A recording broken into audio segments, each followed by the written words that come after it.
Primetime local news, serving the Lakeland and Midwest regions. 10 more people who tested positive for COVID-19 in Saskatchewan have died. One of those was a person in the 80-plus age group in our Northwest zone. There are 208 new cases to report, including 13 in the Northwest. 3,191 cases are considered active, with 414 in our zone. 175 people are in hospital, 405 more have recovered. Battleford's Lloydminster MP Rosemary Falk joins Eric Bay to recap the year in Parliament and share her priorities for 2021. Joining me today is Battleford's Lloydminster MP Rosemary Falk. Thank you for taking the time here today, and obviously a very busy year both outside your party and inside with the change in leadership. Aaron O'Toole obviously taking leadership of the Conservatives. What are your thoughts here on this new direction for the Conservative Party? It's funny you say that because leadership is something that seems like years ago that happened, but really it was only a few months ago. I'm very pleased with our leader, Aaron O'Toole, and the leadership that we have. I believe that he is doing a wonderful job. And even though he wasn't my first pick, 100% behind him. Like I said, again, I'm really impressed with his leadership. And 2020, obviously a big change in leadership, not only for the Conservative Party, but also for the United States as we look at President-elect Joe Biden. And he's already pledged stricter environmental protocols. How does the Conservative Party plan to work for Canadians' interests and partner with other leaders across the globe? You bring up a very good point that I feel has been really lost within the pandemic conversation. I think first and foremost, Conservatives as well as myself, just me as myself as the Member of Parliament for Battleford's Lloydminster, 100% understand and know that Canada produces some of the most ethical oil in the world, and some of our environmental restrictions and regulations are some of the strictest in the world. So I think it is so important that we make sure that we are able to get out our energy, and not just oil, right? Different types of resources. We can talk about forestry, we can talk about our mining. Canada is home to a wealth of resources from coast to coast, and it is important for us. It should be top of mind to make sure that we can continue, and I would argue even in more of a capacity that is going on right now, definitely get those resources out and sent off to other places that need them, or even for our own use. Now bringing it back to Battleford's Lloydminster, when you ran for re-election, you said your biggest priority was crime. Are you still working on that front? And what do you continue to do when it comes to rural crime here in this riding?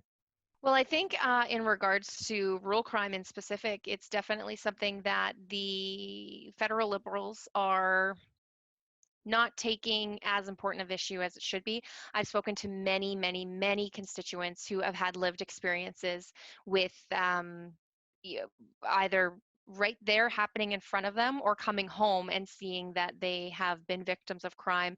And I think it should be top of mind, especially for the federal government, in this case the Liberals, to make sure that we have tough penalties for criminals, but also too, it's unacceptable for anybody to feel not safe or unsafe in their own space, and that's just unacceptable. And you mentioned that it felt like such a long time ago the Conservative Party was electing a new leader, and I feel like the main reason for that is COVID, and we are seeing some vaccines arriving here very soon. How does the Conservative Party plan to continue to fight this disease, and what are their priorities when it comes to this vaccine rollout? It's important to note that this whole year has somewhat of been a blur, and I don't think that's just from my perspective, but also just whether it's small business owners, whether it's students, whether it's parents, for everybody. And I think something that I know I'm very disappointed with the federal government is the fact that they chose to prorogue Parliament. So they prorogued Parliament because of the WE scandal, and to cover up for their own ethical blunders. And we're put in this position. They put Canadians in this position of, for example, not having rapid tests. I mean, they did not bring forward rapid testing or the ideas of rapid testing or the talk or the procurement of it until we started pressuring them in the House of Commons, which would have been in September. So it's absolutely unacceptable that this government continues to lag behind, whether it is in rapid tests, whether it's in procurement, whether it's in programs and assistance that Canadians need or needed and continue to need. I know there's been plenty of times that the opposition, not just our party, but the opposition benches as a whole, has brought forward ideas to strengthen programs for Canadians, because at the end of the day, Canadians deserve the best, even through these uncertain, kind of chaotic times. Now, as we plan to flip the calendar here from 2020 to 2021, what is your biggest priority as a member of Parliament? Continue to keep representing and listening to the people of Battleford's Lloydminster, number one. Also to making sure that their voices are heard. I'm the conduit to make sure that their voices are heard not only in the caucus room, but also on the floor of the House of Commons. And, I just, like a lot of people, I'm at home in the riding more than I normally would be. Definitely hearing, and I just want people to know too, not only am I hearing the frustrations and the uncertainty and anxiety that comes with what we're in right now with COVID, but I also am living that as well. I do have 3 small kids, and I just like everybody else, I did go through the phase of having them home, schooling at home, having no internet because we have no rural broadband or terrible infrastructure for rural broadband. So I absolutely understand the frustrations, but I do want people to know that I will continue to be that conduit for them, so their frustrations and their concerns can be heard on the floor of the House of Commons. All right, appreciate your time here today, and all the best in the new year. Now here's our Blake Nath with this week's pet project.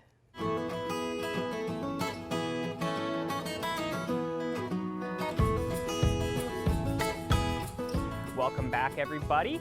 We are back for this week's edition of Pet Project. I'm joined with a special guest this week, Zoe Gray. She's been on the show before. Zoe, how are you doing? It's been a while. I'm doing great. How are you? I'm doing great, thank you. So I got to meet this little guy here off camera real quick, but why don't you introduce them to everybody out there in TV land? For sure. So first off, we have Nibbler, the black one, and then we have Tidbit is the brown and white. These are 2 of the bonded pair guinea pigs we have here at the SPCA. Beautiful. So, and as bonded pairs, that means that those 2 are basically they're best friends. We don't want to separate them, right? We want them to be going to the same home, correct? Correct. You bet. These guys are brothers, and they've been together since they've been adopted and brought back. Beautiful. All right. So, how are they as far as like personality goes? They seem very calm. I know, like we've been chit-chatting for a little bit before we started recording, and they were just super nice, hanging out, not being too crazy and rambunctious. So, yeah, just how are they personality-wise? Yeah, for sure. So these are actually probably 2 of the most friendly guinea pigs that we've had at the SPCA. They love being in the attention of people. They love being pet. Of course, they love treats like their veggies. And yeah, they just like to hang out and be in your company. Beautiful. So if anybody out there has been thinking about getting a guinea pig, these are the 2 for you. They are wonderful little guys there. Beautiful. And Zoe, how are you doing for other animals? I know last time I spoke to Becca, you guys were still pretty full on cats, and you just had a couple of dogs, which was nice that you guys were almost cleaned out of dogs. So how are the numbers for, your other animals looking right now? For sure. For dogs, we have picked up a little bit, which isn't a bad thing, but cats always the same. We are full on cats. We have quite a few adult cats looking for new homes, hopefully before the new year, but definitely a few more dogs too. Beautiful. So are there any specific breeds of dogs that you've gotten in recently? Like I said, I know that you guys were basically out, and so if anybody out there is looking at dogs, what do you guys have in stock currently, I guess I should say? For sure. So we do have a few fluffier breeds, shepherd mixes, and then we do have a Sheltie cross. Beautiful. So you guys have a few options there. Obviously, Zoe, we're going into the new year, and I don't imagine you guys have anything major on your plate, but are there any events that you guys are, maybe starting to plan now, or anything that you're looking forward to over the horizon in the coming year here? For sure. So actually, we have posted on Facebook. We are looking to do a mini bottle drive, I guess, coming into the new year. We are looking for bottle donations that can be dropped off at the SPCA from Monday to Saturday, and we're here from 12 to 5. Beautiful. So that's a great way. If anybody out there wants to make a donation, but maybe, the wallet's a little tight right now, that would be a great way to do it. You save yourself the hassle of having to, take them into the bottle depot and sort them and, spend an afternoon. Why not just drop them off at the SPCA and do a good deed and get rid of your old bottles at the same time? Now, real quick before we go, Zoe, I always like to check to see if you guys are in need of any specific item donations right now. I know, usually it's always blankets for the kitties, and I know you guys always need laundry detergent, for washing your towels and your blankets and things like that. But is there anything else, specific? Are you low on kitten food right now, or are you guys doing good for items? Yeah, right now we're actually doing pretty well. One of the bigger things I think we're needing right now is non-clumping clay litter. A lot of our cats are not preferring to use the wood pellets, so we are going through the clay litter quite a bit. Beautiful. All right. So if anybody out there, wants to do a good deed, if you're stopping by the grocery store already, maybe stop and pick up an extra box of kitty litter for the SPCA. I have a kitten myself. I know that Walmart always has good deals. So maybe stop by and do something good this week. But we are unfortunately out of time right now, Zoe, but I want to thank you for taking some time to speak with us, and we will chat with you guys again next week. Sounds good. Thank you so much. Thank you. Manage your waste and recyclables with Quick Pick Waste Disposal. 100% locally owned and proud to serve and support the communities we call home. Quick Pick, the convenient solution to avoid pollution. Furniture set and design supplied by Furniture Gallery and Furniture House, downtown Lloydminster. Welcome back. The Puzzle Library here in Lloydminster is looking to help fill some time for residents over the holidays. I chatted with them to see what kinds of puzzles they offer and what the free puzzle exchange tote is for residents. I'm speaking with Michelle Rustica with the Puzzle Library here in Lloydminster. How are you today? Very well, thank you. Thanks for reaching out. This is fantastic. Of course. So is this a new business in the community, or has the Puzzle Library been here for a while?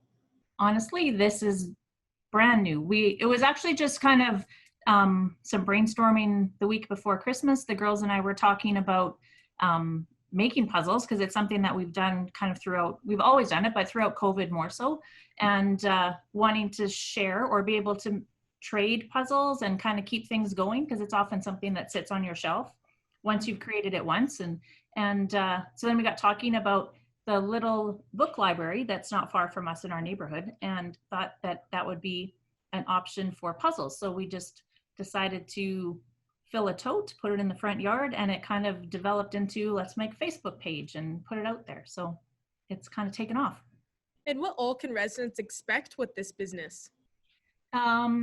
It's really just kind of a take a puzzle, leave a puzzle kind of situation. So the tote is in the front yard, and you can come share a puzzle or puzzles. If you're looking to purge your closet, you can add some puzzles to the library and take home some new ones to try out. You don't have to leave puzzles. You're welcome to just come and take puzzles to share with your family. But it's kind of a give and take. That way everything keeps circulating. So. And I know you were saying this has been brand new and you just made a Facebook page. Has there been lots of support so far from residents with this? Actually, fantastic support. Lots of shares, lots of likes, lots of messages on, can I bring you some puzzles and that kind of stuff, questions about it. So it's actually had a really good response. We're really excited about it. And I'm sure all the safety procedures and regulations for COVID-19 are there when handling these puzzles for residents? Yes, so when we do take stuff in, we bring it in, wipe it up. We just kind of check through everything, try to make sure that pieces are there and that kind of stuff too, so that when you get something, it's buildable. And then just a quick sanitation and stuff before it goes back into the box. And why do you believe having this puzzle library is important for people here in the community? I think it continues that sense of community. If there's anything through COVID that we've kind of come to realize, it's how really supportive and fantastic our community is.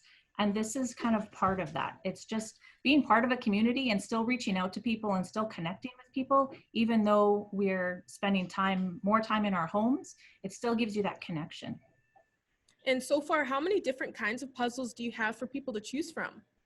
There's probably a couple of dozen different puzzles in the box. We actually have to go today and get a bigger box because we've had such a good response. So at any time, there should be a couple dozen different choices that you have in there. And from little kid puzzles right up to the big 2,000 piece puzzles that we kind of might take us a few days to get through. So there's some really good choices and options in there.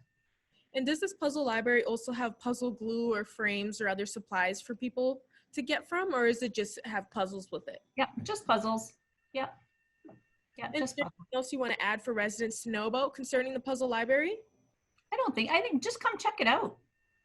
There's some fun stuff. It'll fill some time with your family. You can get around the table and build something and just kind of spend some time together. And do you and your family hope to keep this puzzle library all year round and be able to have it annually? I would hope, providing it keeps going, yeah, I would hope we would do it all year round and it would just be something that becomes part of the community and people continue with. So that's my hope for it.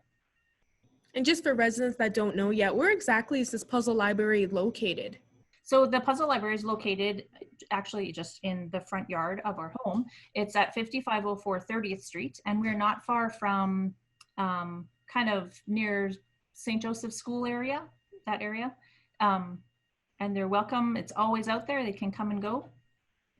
Perfect. Well, thank you so much for joining me today, Michelle. You're very welcome. Thank you.